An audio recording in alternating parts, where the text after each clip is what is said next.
Yep.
Oh, good morning, ladies and gentlemen, boys and girls. I was actually talking to Jay Foreman while I had my microphone muted. Welcome into Husker Hangover. I'm Matt Verzal. Thank you so much for joining today after Nebraska loses to USC.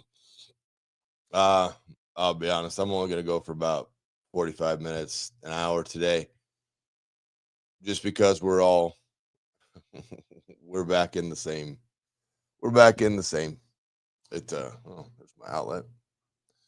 Doing the same stuff. Kind of just like sitting back watching the game. Thank you, Mike. We're reaching the sleep deprivation phase of the season. With all football seasons wrapping up. Okay, so did a deep dive. You look at this game that Nebraska played. The big takeaways for me right in it. Okay, number one, the offensive line probably, I think, played their best game of the year. I think they did everything that you could ask of them to win the game. Had an unfortunate penalty late in the game, but I don't think that was really going to affect it. Plenty of time to throw, plenty of time to get things accomplished. Just plenty of all of it. So kudos to them. They really answered the bell. I've said for quite a while, hey, who's your dog? Who's going to answer? Who wants to win more than they want to lose? Those guys, I thought, played just fine. Number two, the thing, and maybe this is something you guys have been clamoring about. I haven't been quite as big of an advocate of it because I didn't think it necessarily had to be that way. But Emmett Johnson is your starter running back. I mean, it's noticeable. He's the guy that needs to be the one that starts. Dowdell can come in for a sub. Ramir, I think, is better served to be kind of a little option in the slot for you. And then number three, on the offensive side, it was good to see. It was good to see just a rhythm, and this is a guy that started just coaching here just a skosh ago, but was making, things looked rhythmic. There were compliments, everything. The execution always wasn't the best. So those, I think, were three big takeaways for me from the offensive side of the ball. I'll be honest, I was kind of impressed about it. It wasn't a world beater, and of course, it wasn't enough to win. Sorry, we've had technical issues this morning, but I got them fixed before we started. It wasn't enough to win the game, which sucks, but it was just, to me, it was better. Just my opinion. Just a sleep-deprived human being that watched the game. Defensively, linebackers playing really, really high. Like their first steps are almost to look and peek in the backfield. Secondary,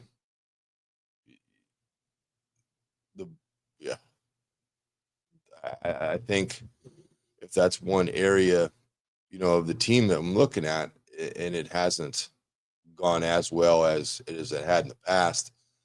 I don't think the angles are very good when they go to attack and make plays. Um, it just isn't what it was, and I don't understand it for the most part. Um, and it's very frustrating because you got quite a few older guys in there that tip balls, just to not make those plays is something that I'm just big players make big plays. I mean, I guess that's all you can say about it.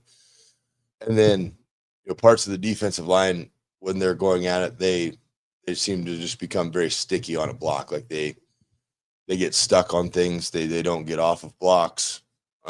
And it's not necessarily everyone, but there's some of it that happens. But they're just things that to win at this level, you can't make those. You can't. Those things can't happen. Like you have to be on point. And you have to be the one that wants to make the play, and you have to be the guy that can make the play. And it just is what it is. I think hopefully as these recruiting cycles go through, the talent level increases at Nebraska. It was a unique observation that as I was talking to Jay before we got on, he's got a show in the morning too in Lincoln. So we were venting to each other, but maybe one of the more undersold issues or I guess strengths of coaches is, you can be, I have no doubt, Rule, great, coach. I think he's the guy. I really do. I just think there's some things that have to change.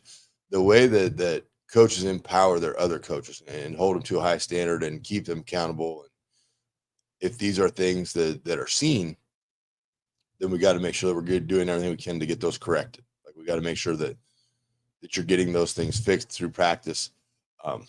The receivers to me are good. Like they're good football players, but they're not receivers right now that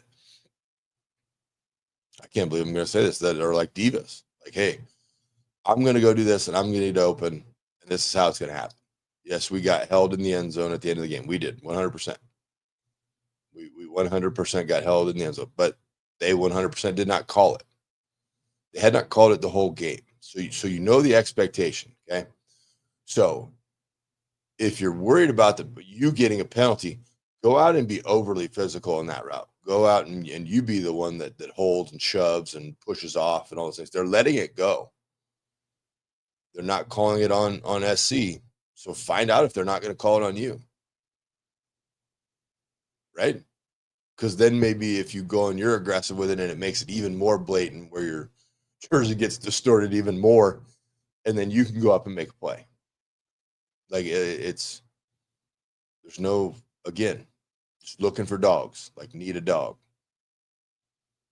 Like I said, I had no issue with what the offensive line did. I thought they at times looked really good. And then at times, instead of looking really bad, I think they just looked really average at times, which is an improvement. On the interception that happened on SC's sideline, just a young kid stared down a receiver. That ball, I've never been a quarterback, just an old guy that's watched a lot of football.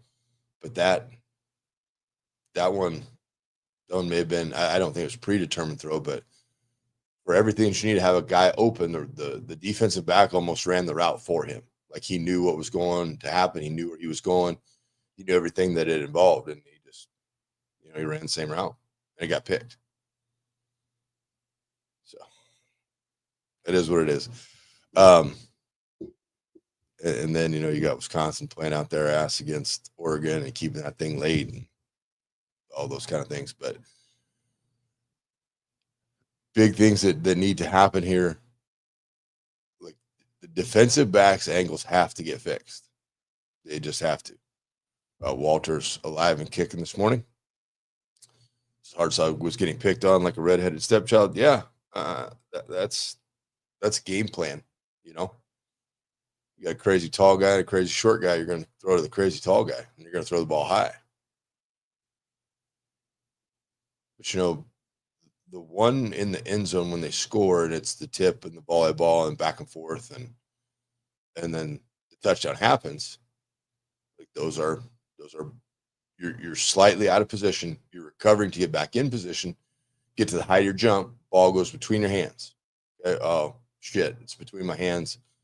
Kind of screwed. Receiver does you a favor, hops back to you, and you just got to start swatting. Like you have to. Then it didn't happen later to Javen Wright. I believe it was him on a conversion of a third down where you get pressure. I believe you get pressure and you even get a tip on the ball, and it bounces around and then they catch it and get to fourth and an inch and convert to fourth down. So those little like teeny tiny things all add up. You got to want the ball to come to you. You got to want the ball to be in your area, and you got to want to make that play. So I am to the point now, though, where I've seen enough of what the older players can do. Would love to see some rotation and continue to get younger guys in the game. I continue to see some of the younger dudes get in there, give them an opportunity, give them a shot, see what happens. Because I think you're in the same boat, whether you play them or you play the olds. I really do. John says, I hate what Deion did at Colorado, and I don't think it needs to go that far. But look at Indiana.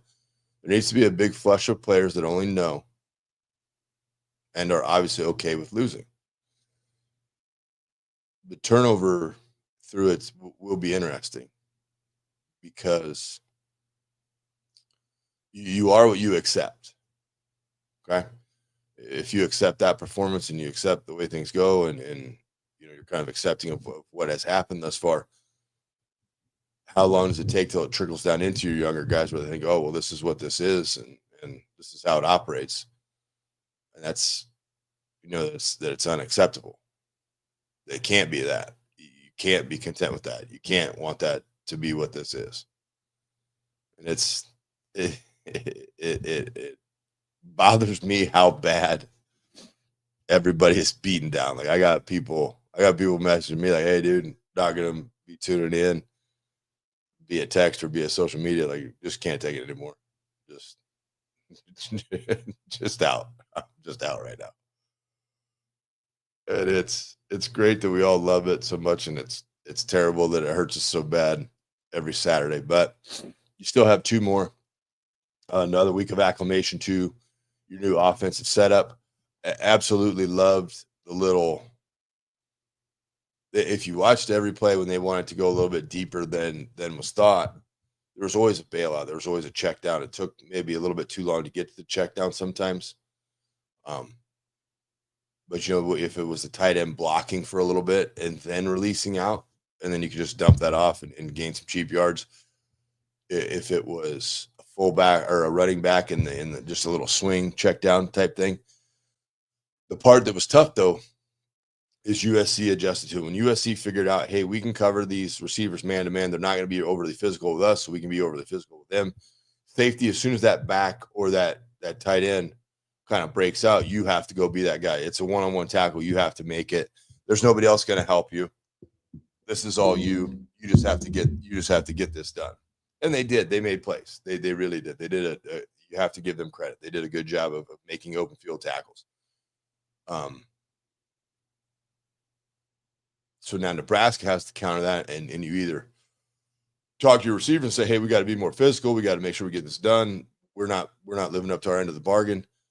Incorporate, somehow if that safety vacates, that middle has got to be open. So maybe if you swing the back out of the backfield a little quicker and then you slide somebody where the safety was, now you're going to be open. We did miss as we're driving down. I don't fully comprehend all the issues in the red zone. I think Holgerson had a great play called where they ran just a little mini wheel route. Sorry, my armpit really itches today. Where they ran a little wheel route and just straight up missed it. Like straight up missed a wide open touchdown. like that red zone issue that they have has to get fixed. Foley and his special teams, they did what they had to do. They made the field goals. They made, kept Nebraska in it. The drive at the end of the game I thought was really well constructed. Wasn't the prettiest thing you're going to see, but it got you to where you needed to be. And it's just, I'm sure you guys are too. You're just tired of the little mini, like, oh, we did this good. Well, we didn't do enough good to win the game. So what are we actually doing? What are we actually making happen here? Johnny's on it today. Says, I feel bad for any fans that book flights to Detroit or Phoenix or Nashville. Nebraska's not going to a bowl game this year. I can't get into that mindset because I'm just looking for a moment where it's like, hey, that clicked, right? That something makes it make sense, and then everybody kind of gets on the same page, and away you go. So I still, game got over. Looked at a couple kids working. I was like, we're going to win the last two. That's what's going to happen. Maybe it's the idiot coach in me where I think that can happen. Maybe it's just another week of getting a different tempo or different pace in practice, and something will click. I hold out hope that something will click at some point in time. It's the only way I can think about it. The big things that need to happen are helping about 30 guys find new places to play. Laura says the defense is playing really good, but as the season has gone on, they seem to have not stayed at that level. Robinson, Nash.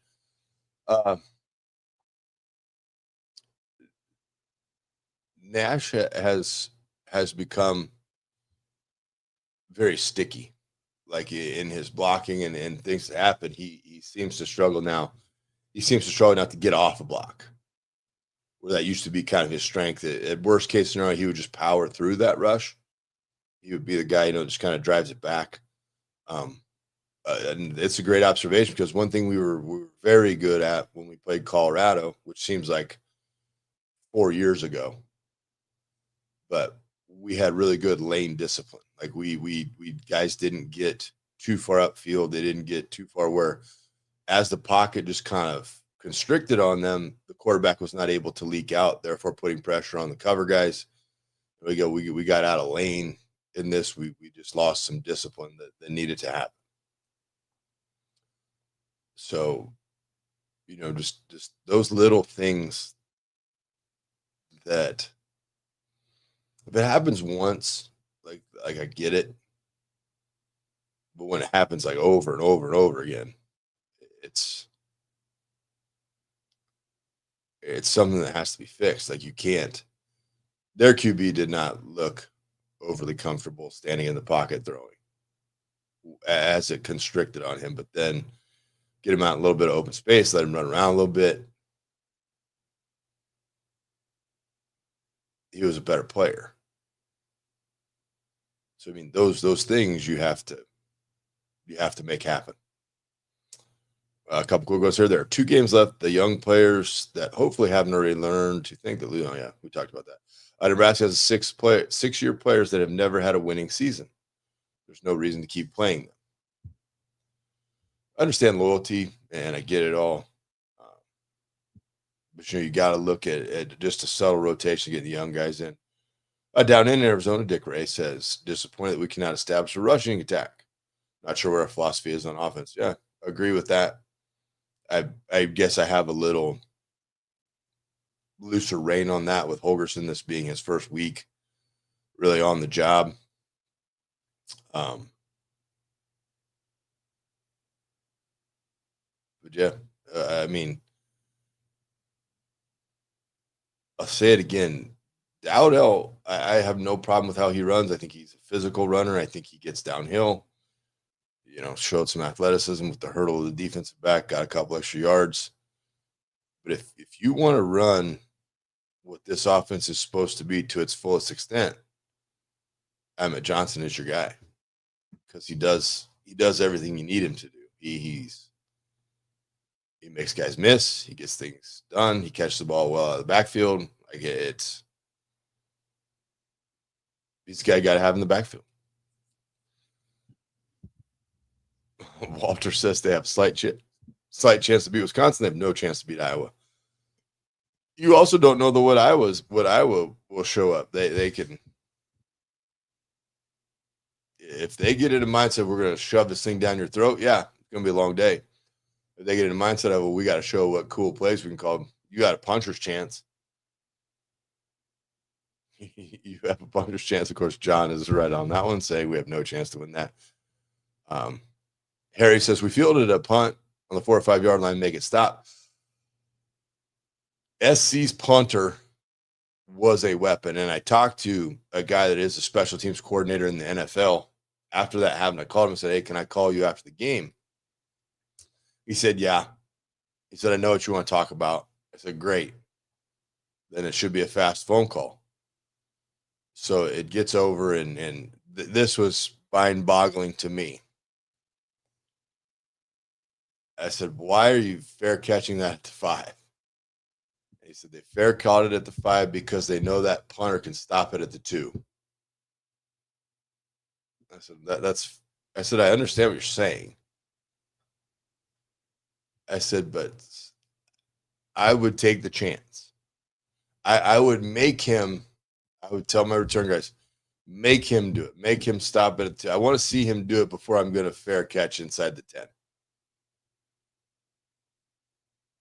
That's what I'm going to have happen. I can't take the chance. I can't take the view of the film that, hey, yeah, this is what's going to happen. This is how it is. I have to make him see.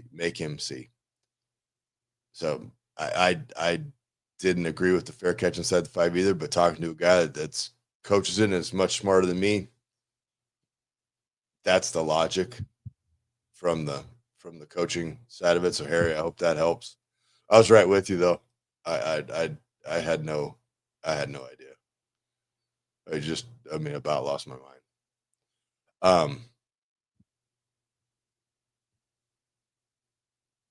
Where's Mike? There's Mike.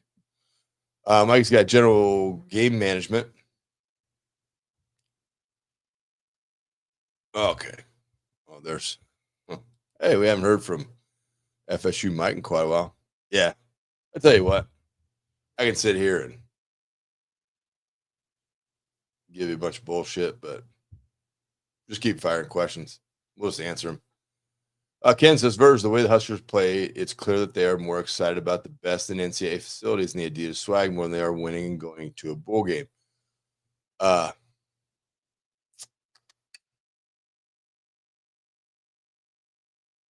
Don't know if I'm to that.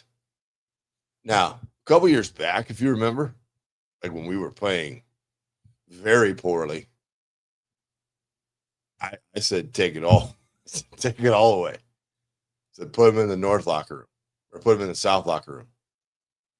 Put them back down there. I'm not quite to that stage of the exercise either right now. But man, it just so thankful. Crazy every day. So thankful just with the way I was raised. The losing, it's the worst. It's the worst. I just hate it. I hate everything about it. I hate the way it makes. Yeah, it just. And the other thing, it's interesting. And again, this is 30 years. But how, like, we never once even. I would love to go back and maybe it's Oregon. Maybe it's Oregon's fault because they were probably the first ones that bumped up those facilities. And I was at the transition where it was like wire lockers in the locker room. Like they were the old ones and they had the helmet thing you put on the top. But we thought it was a big deal when we got these plywood covered in laminate stalls and they had 2 doors and they had a little thing that you would lift up. We were ecstatic. It was all we needed. But never once did anybody think, man, our facilities are top notch, and we got this and we got that, and this is why we're good. And da, da, da. No, you had a bunch of dudes that were just wanted to win. They just wanted to win football games. That's it. Might have said student athlete, but a couple coaches on staff will tell you that you're an athlete student. So just get this shit done. But yeah, it's a different setup. Larry, I'm with Larry. I'm 100% in lockstep with Larry. I'm tired, but I'm not giving up on him. I just can't do it. I can't do it. I will ride or die with him. I will try to find a glass half full scenario.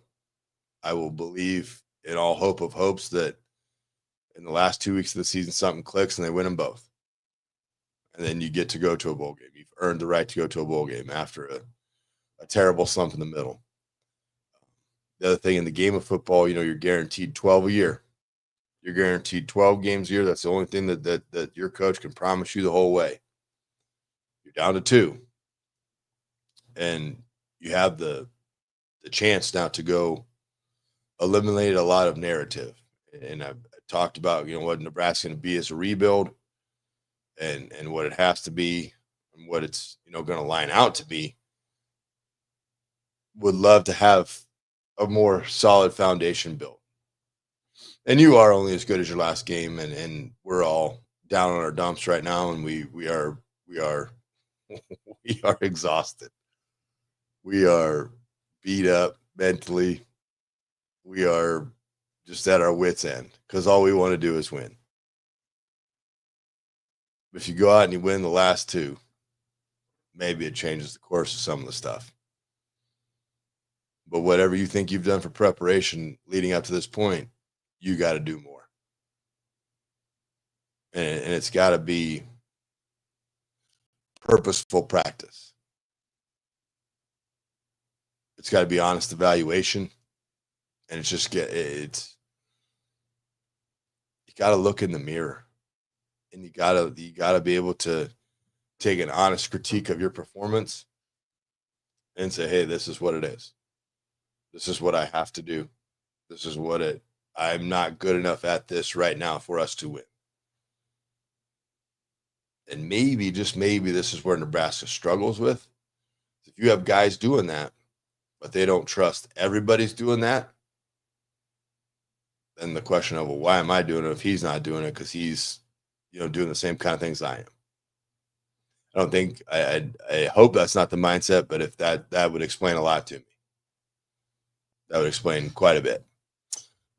FSU Mike, who maybe used to be a loyal listener, but his Florida State Seminoles are struggling just a skosh. He says, I think that Sat and Holgerson move was very desperate. Not saying Dana isn't an upgrade, but to switch midweek, don't love it.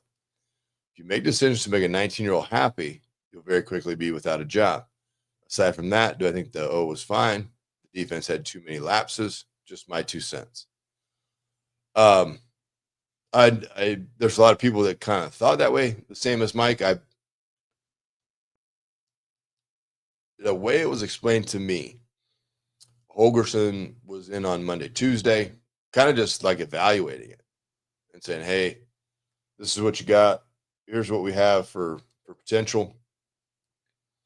What do you think? And by Wednesday, away you went. He, if anything, here's the bonuses of it to me. And I don't know what the contract looks like in an ongoing form.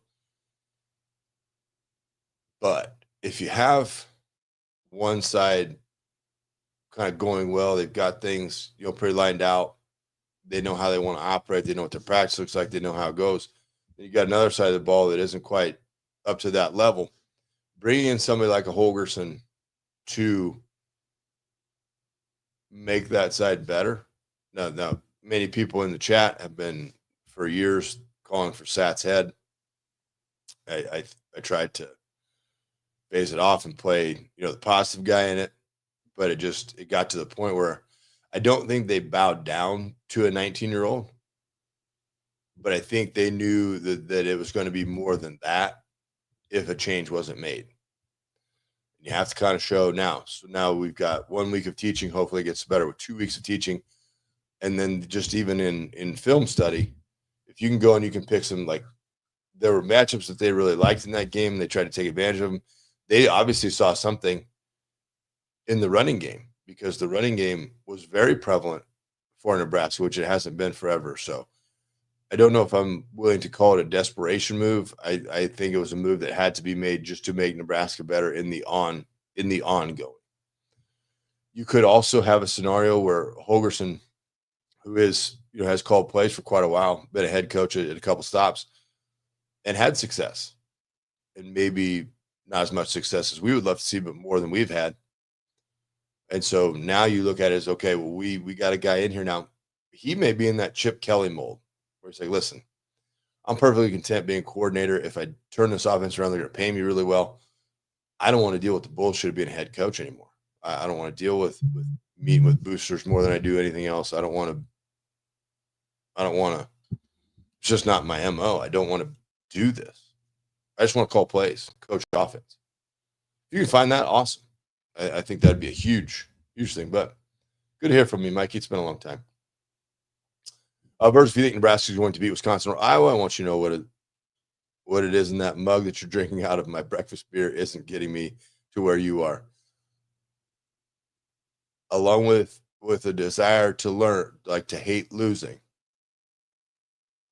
I will always think that you got a chance, regardless of scenario. You can ask anybody I've ever coached with. I will not surrender until the final gun goes. It's not in my DNA.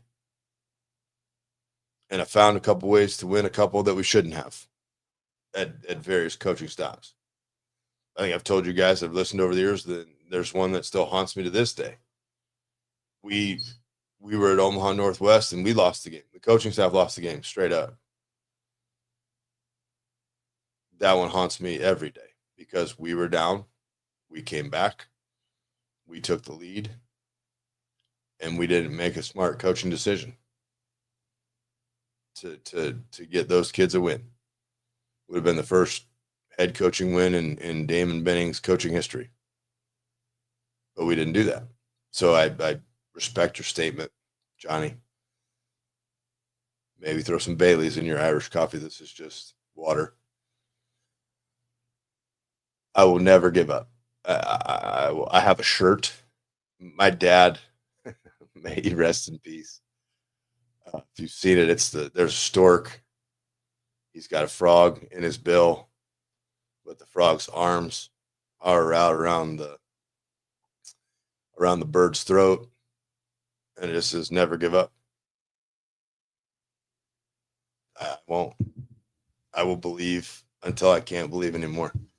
I will get punched in the balls by this team repeatedly, but I will never go in and say, okay, they're going to lose.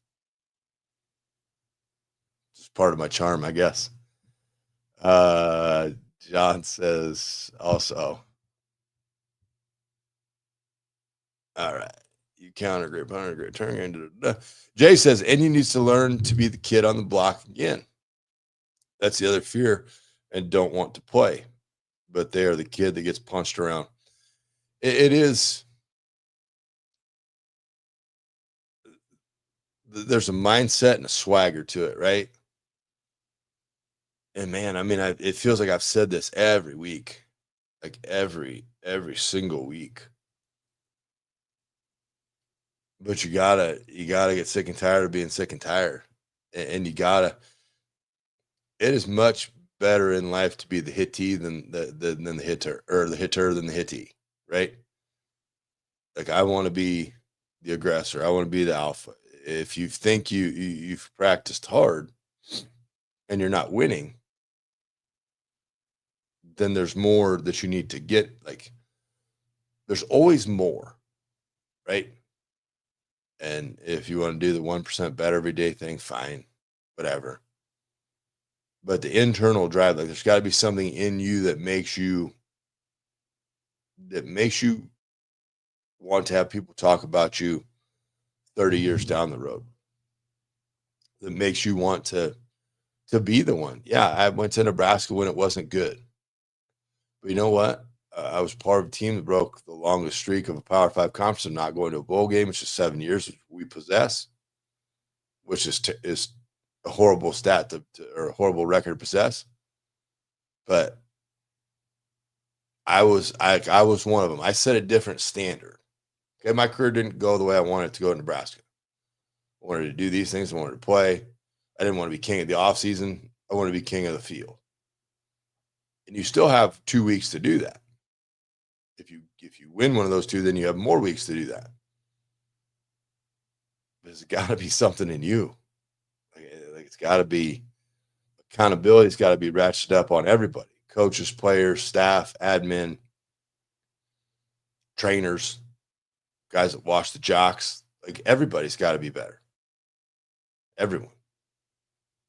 And it's got to consume you every day. Can you make that change in 2 weeks? Yes, you can. Is it going to be uncomfortable and you're going to hate it? Yeah, 100%. You are. But it's all on you.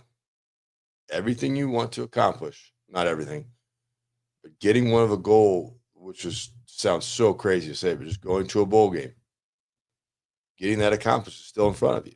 You have 2 more games, 2 more opportunities. I don't know what else you want.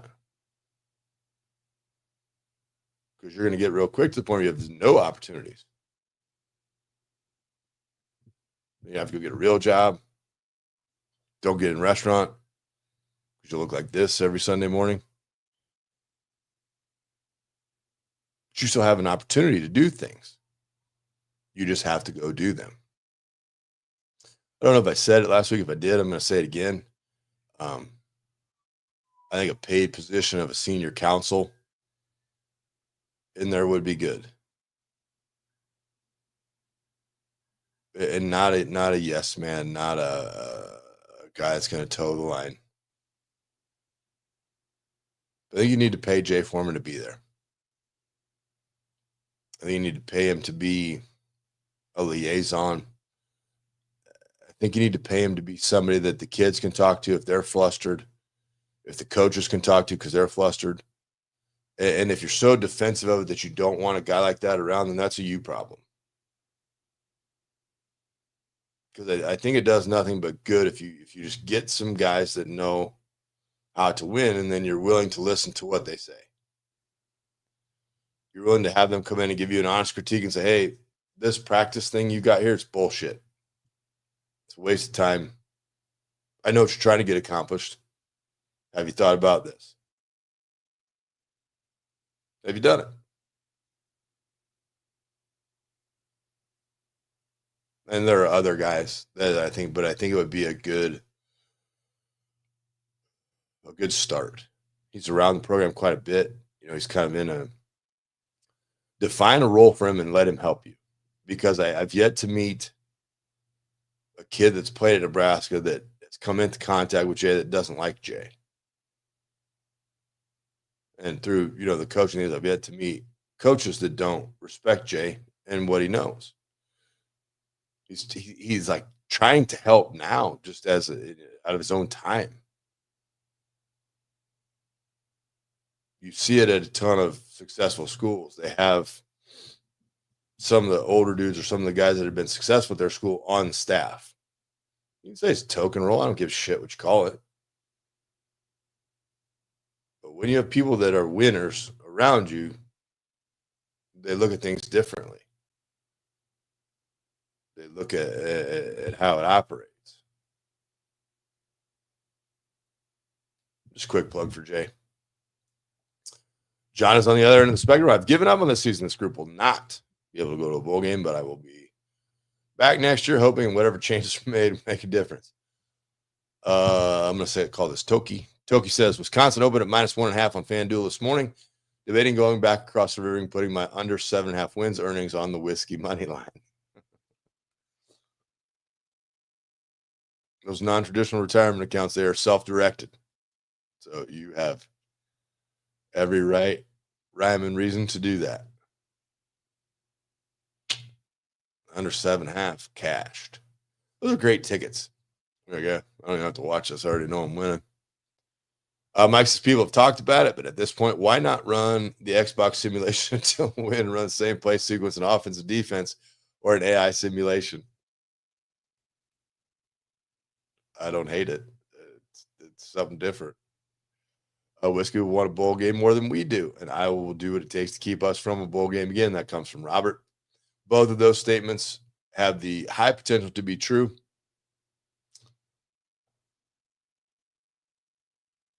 God, I just it's so crazy. It's so, and maybe I'm spoiled. Maybe it was just because we were good and we won and all that stuff. But the preparation of it all was just, this is how big of a nut job I am. Okay. I will go back through just mentally, like I have a mental recall of how we prepared for games and what those practices and what those scenarios look like. Like I can tell you weeks of the season. Like, I'll give you guys a little ditty every now and then. Like when Tio said, if everybody does their job, we'll score on the first play of the game. Like it was such a life-changing thing to me that said, if I just go and I have ultimate belief in everything I do, and F everybody that doesn't believe me, that I can go accomplish these amazing things, that I can get people from every walk of life, every socioeconomic background. I can put their little testosterone-filled psychopathic bodies in a room. And if everybody does everything correctly, we can win. Because the X's and O's, as the leader, I know them. But I'm going to be that. I'm going to be the leader. I'm going to tell them if they do this and they execute, it will work. And then I'm going to empower my coach, like, hey, we're going to meet, we're going to come together. I'm going to respect your opinion. We're going to do all this stuff together. But then I want you to lead your individual room, right? Your room is your room. So you had the linebacker room where they all did not like Coach Steele, and they were a room that played to win in spite of him. You had the defensive end room that played because there was no more cohesive group than the defensive end room at the University of Nebraska, because T. Sam was so laid back. Like, we want to play not to let him down, because he's not yeller screamer guy. He's not that guy. He just wants us to be great, and he puts us in position. Like, that was his room, how he chose to lead it. Offensive line room, Milton, Dan had their own way. It was just a big, awesome group of people, human beings in one room. But you empower your coaches to coach your position. Now, if something wasn't going right, then you had to go talk to the big dog. Hey, we probably need to be better at this. Why can we not get this accomplished? And it wasn't, why can't we get this accomplished with our starters? They would talk about things like on the second and third team reps. And I'll just use my name as an example. Like, hey, Verzal struggles getting this block executed. What is the problem? What are we doing to fix that? And then, so it's top to bottom, right? But he led men. Each position group led men. Frank's room. Frank did that. The way Frank ran his room is like, hey, we're literally going to run a drill for everything. If you ain't man enough to do this, let me know. We'll get your shit packed and you can go somewhere else. Challenge them every day. Everybody can do everything. If you sucked at pass pro pickup, which yes, we did. If you sucked at that, guess which drill you were going to be the leader of? The pass pro drill. And they would say, hey, linebackers, why don't you come over here and you can work on these closeouts where you got to fill these gaps. So now you got a live rep with a guy that might not be good at that specific technique. Guess what? You can get your ass whooped until you don't get your ass whooped anymore. So they played because they were so well prepared that there was no other option. First quarter, make a pay. Second quarter, you can make a move. Third quarter, back to making one move. Fourth quarter, do whatever you want. It was so efficient. It was so well run that by the end of it, you didn't need to make moves. The opponent was beaten. I mean, it's leader of men, empowering them to lead. Like that's, and now maybe you got. If you look at, I everybody knows I'm a pay Tony White guy. Okay, I have questions for the new secondary coach because I think we were better at angles, we were better at tackling, we were better at things in secondary last year. But letting it settle in, that's a Tony White problem. Tony's got to handle that. So you had a leader of that. The SAT thing obviously wasn't working. We all had our opinions. We had others, people that were telling us opinions. It wasn't working out. So you make the change. So now you have a guy, and if you worry that Dana Holgerson is going to have problems, go telling McGuire or Beth or Dom that he doesn't like how something, you're wrong. He will walk over and he will tell them. He will tell them also, hey, this is how we need to have it done. I'm going to trust you to get this done. Because he's led the entire organization before. And hopefully we see a better result out of this in the next week. But we've got to get our leaders to set the bar even higher. I think, like I said, adding another guy in that has experience in it, just a liaison. He can talk to old guys, he can talk to young guys, he can talk to coaching staff. And if you don't respect him, that's a you deal. You should respect what is said because he's been nothing but respectful of your situation.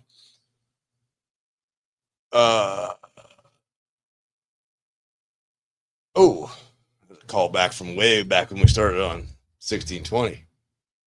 Isaiah Twitty, the original producer of Husker Hangover, is Northwestern, whatever they are, finished the regular season only at 8-2. We got the last win, 7-17 victory over Briarcliff. Remember when Nebraska played Pacific? Yes, I do. Yes, I do remember when Matt Smith, former coach, in the comments, being funny guys. Coaches are the worst. They could be. Robert says the young guys on the roster won't get any bowl practice to let them have the last two games going into winter. The 6-year players that stayed had their chance. Turn it over now. I am in this camp. I would love to see a rotation that involves a lot more of the younger player because you got to see what you got. And I think ever been in a scenario where you're kind of nervous, like, man, I got to go have this discussion. It's going to suck. It's going to be awkward. I don't want to do it. And then you go talk to that person. You're like, hey, this is what I'm going to do. This is what I have to do. And that person looks at you like, oh, thank God. Jesus Christ, thank you. Why didn't you do this sooner? I think you may find some guys that are very accepting of that. I'm not going to name names, but I think this guy's like, yeah, appreciate it, man. But you got to get the youngs to play. You have to put them in. Fred, fresh off a trip to Ireland, the program is stuck in a victim mentality, even led by the ultimate snake oil salesman. Like the last statement is a little mean spirited. I don't think Rule is a snake oil salesman. Unless you're thinking he just walked into two perfect scenarios with Temple and Baylor, which the Baylor situation was far from perfect. I think there's got to be a mindset shift. I think there's got to be a mindset shift that you have to want to be the best. And I don't think we have that. I would turn the strength coach loose. Just let him, okay, whatever crazy shit you've ever heard of done, do it. All right. Matt says, is there a better way to recruit mental alphas? I suppose it's always a gamble with 18 to 22-year-olds. This question I love because there is a sweet spot, and T.O. used to live in it, of the overlooked. Okay. With scholarship limitations and things like that, it's changed a little bit, but those guys are still out there. You can go on a football field and you can find the player, the two players, the three players that love football. You can watch it when they play. Every stop I've ever coached has had them. You have to get some guys in there that may not be the 4 and 5 star guys. Now, I know we need more talent. I know we do.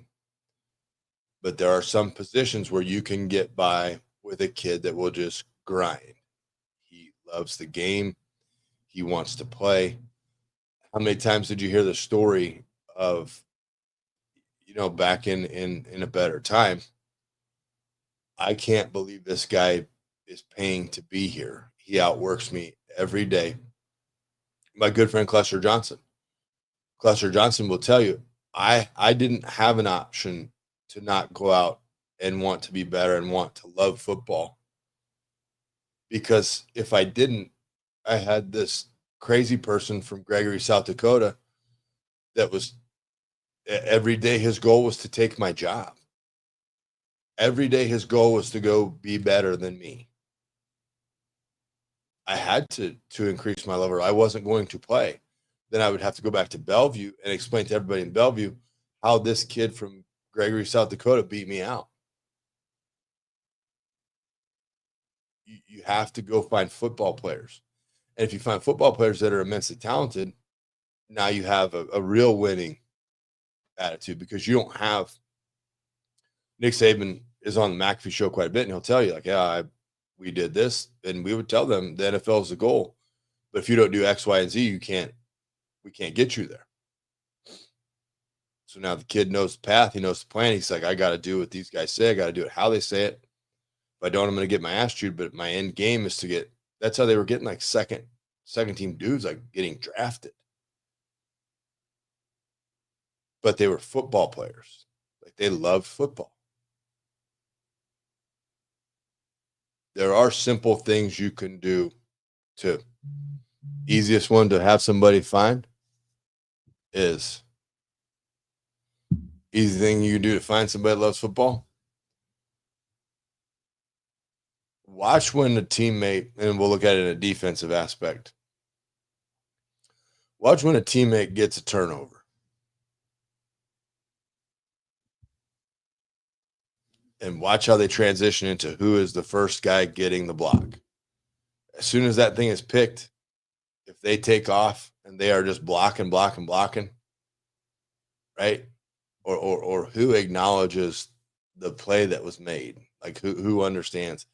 There's just so many things that when you watch the game, you can see it.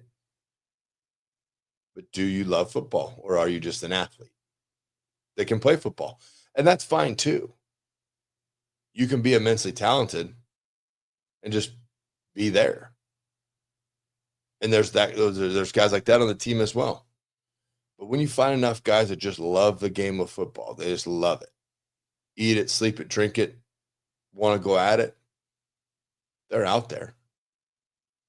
There's plenty of hidden gems. Just got to work to find them. And then you got to make sure your coaches are in the same boat. Do they love football? We saw a prior regime. Things were said that their favorite day in Nebraska was payday. I can't live with guys like that. My favorite day, if I'm a coach at the University of Nebraska, is that I get to go coach at one of the great schools in the country. What am I doing to make that school better today? What am I doing? How am I going to take these kids that he may struggle with this? I'm fixing it. This is what he's going to do. We like to peek in the backfield, see where the ball is. We're going to do a drill for 15 minutes where we just read. We stay low. We jar with our hands. We whiplash. All those things. But that would be my recruiting focus, is whatever matrices that you want to have to find out guys that just love football. The Indiana center just pops into my head every time. He's not an athletic looking human being. Guy loves ball. He goes and he balls out. You think it's odd or different that the Harbaughs have success at every level they coach at? No, they love football. Oh, it's cheesy. It's overplayed. It's fucking works. I mean, got one in San Fran, got one in Michigan, winning with Chargers. Then you look at his brother. How's he survived that long coaching in the NFL? Right?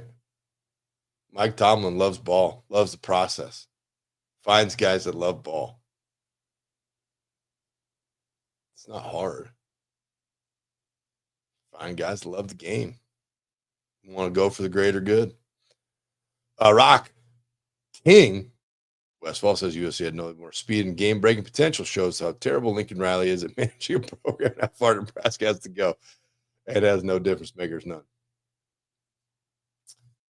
Hey, Rock, this would be my question. Like, what if their difference makers are just flustered? I do think they have a couple of difference makers on there. I don't think the use of the difference makers, and I'm being a little generous with the first week of a brand new offensive coordinator going into a game. But things got to be changed. I do think they have a couple game breakers in there. I think that game breaker is worn down. So you got to get somebody back in there to get them some juice, to get them a little hyped up, to get them ready to go. I don't care if it's a Nebraska alum. I don't care if it's somebody you've crossed paths with that's had great success on the football field. I don't care. Fly them in and get them to love the game, get them to have that passion, get them to want to be, hey, you're a dog. Go out and be a dog. Show these dudes. Show these dudes.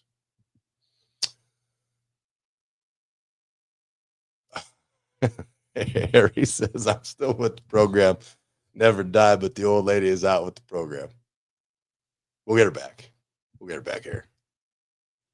Johnny says, football is football. All these guys were good in high school, just play football. The coaches need to understand the same thing, but the player's in position to do it. Fremont Fred loves calling. He does. What Matt Rule do to you, Freddie?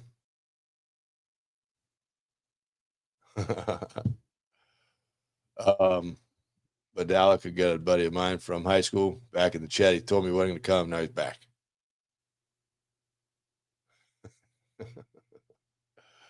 I says, is it me or does Dylan seem off? I mean, you got to dive for first downs. I don't know about off. I think he's frustrated. I think he's immensely frustrated with the scenario. Do I think he ended up with, getting the offensive coaches changed? I don't. But and then Wesley does say he did have a bad back. He got hit. He got hit hard in the UCLA game, but he battled through it. I don't think anybody's going to ever doubt his toughness. But he's a kid that I think now, like a great lesson for him is the more exposure you can get him around, guys like Crouch and some of the like quarterback leaders of the organization. Because that would be, I would love to see him just light somebody up. I would love to see him just light a teammate up that has done wrong, not just because he's going to have to lead him. He's going to have to set the expectation, the bar higher. That's just what's going to have to happen. Right on cue. John says Dylan has one more year at Nebraska and he's off to a program that will get him drafted in the top 10. He will not finish his career here. Always a ray of sunshine on these Sunday mornings. Well, I think that's it for today, folks. I wish I had the reasonings, the logic, the game plan for it to be better. But all I can do is cheer for dear old Nebraska U, and you can call it silly, you can call it stupid. I will always believe in my heart of hearts that they will win the next one. I don't care the opponent because it's one click away. It's one light bulb moment at a practice. Hey, that felt good. Hey, that was right. Hey, we can do this. I need somebody from Wisconsin to start talking crazy shit just to see if that's something that will piss them off and make them go above and beyond. Big things that for Nebraska to win this game, the keys, okay? Linebackers got to stay low, ready, and read, right? Defensive linemen have to get unstuck from blocks, meaning that when they engage, they got to be at full arm extension. You got to have the dude waffle backwards. We can't keep letting guys into our chest. We're not athletic enough to get off of it currently. And secondary has to take better angles. All right? For the offensive line, recreate your game from last week. That's a game that can win. Okay? Emmett Johnson is your running back. Let Emmett Johnson start the game and finish the game. Receivers, you should take everything personally. The USC's defensive backs were talking crazy the whole game, and you didn't want to answer the bell. Okay? You got to get separation. You got to get open. You got to get your ass going. Offensive coordinator, this kid named Carter Nelson. He's very talented. He's very young, but we got to find a way to incorporate him into the offense because much as USC used a big, tall receiver on a little short cornerback to convert a third and I think 7 or 8, we have a big, tall, athletic receiver. Most teams have little short cornerbacks.